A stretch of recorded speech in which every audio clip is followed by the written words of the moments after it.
Hello everyone, welcome to the Game Design Perspective. I'm Santi. I'm recording this short video as an addendum to my previous piece about the future of Xbox. Not a lot of editing, just straight up my thoughts and what happened in that video. If you haven't seen it, I recommend you to go watch it. Otherwise, this might not make a lot of sense. It will be linked on the description below. That being said, firstly, I think I made a mistake.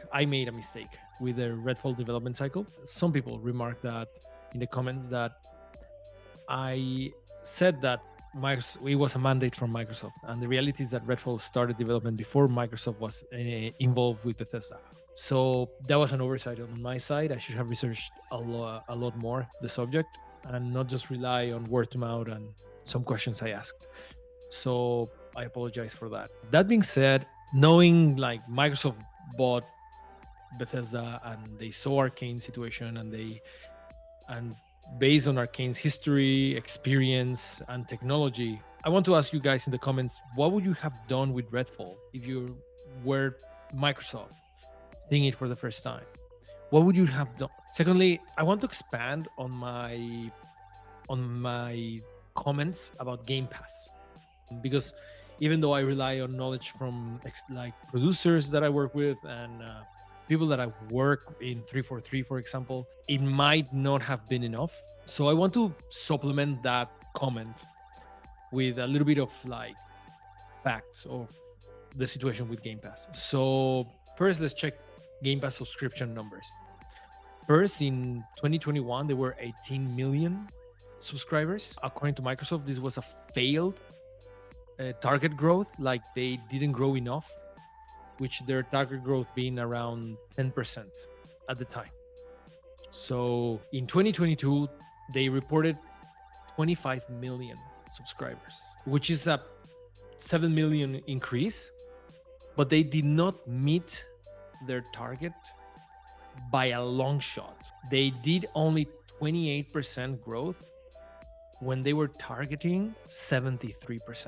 Not just that, Microsoft dropped Game Pass growth as a parameter to check executive compensation. So something was a little bit shaky there. And in 2023, they did not report any subscription numbers. In 2024, they come back with 34 million, which is like a 9 million increase, but that's a 9 million increase over the span of 2 years, when they had a 7 million increase from 2021 to 2022. From 2022 to 2024, they had a 9 million increase. So their increase numbers are actually going down.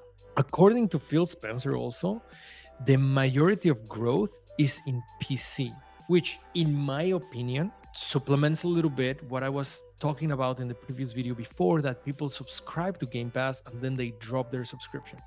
Why? Because they're not selling consoles based on Game Pass. Even though the Series S they kind of hope that became a Game Pass machine, the reality is that they are not selling the consoles they wanted. This also creates an ideal scenario, in my opinion, for people to subscribe and drop when games come out. And the next thing is a little bit of a speculation on my side. This is not corroborated. This is just me, like, just grabbing the data and thinking, this is something a little bit strange. Is that the first thing is that they introduced a tier system in 2023. I think it was 2023. Anyway, this video is raw. So they introduced like the tier system, and then they say that Diablo 4, which was a big release, was going to be available to every Game Pass user, and then it wasn't, because it wasn't part of the core Game Pass experience. Which means that they might be, with Diablo 4, they might have been aware that people were dropping in and out. They create a tier system so that people try to keep retention, and it might be working. Who knows, right? We'll need to see with Starfield what are their 2024 subscriber count, right? How much was their growth? Because I think Starfield is a prime example that might prove a little bit my theory that people are dropping in and out of Game Pass and not staying. So depending on 2024 numbers and the growth of 2024 numbers, because we know that like 12 million people played a Starfield on Game Pass. Let's see the growth there, and if the growth matches relatively speaking, what they said, right? So this is a little bit wanted to tell you guys about. Just remember that if something is successful, the industry will let you know. If something is a little bit of a failure or something shaky, if something is not that renowned success, then they will stay silent.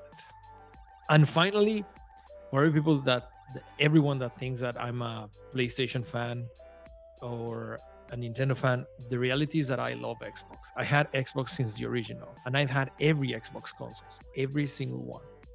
I am an avid Halo player. Ninja Gaiden Black is one of my favorite games of all time, and it's only on the original Xbox, and I can only play that on the Xbox. I think Xbox strategy of retrocompatibility is the best in the industry. It's not perfect, but it's definitely there. This is just me sharing my opinion in YouTube. There's a lot of speculation on it. So, but I feel that I wanted to clarify a little bit more. I wasn't happy with how that Xbox video came out. So thank you for watching again. This is the Game Design Perspective, and have a good one.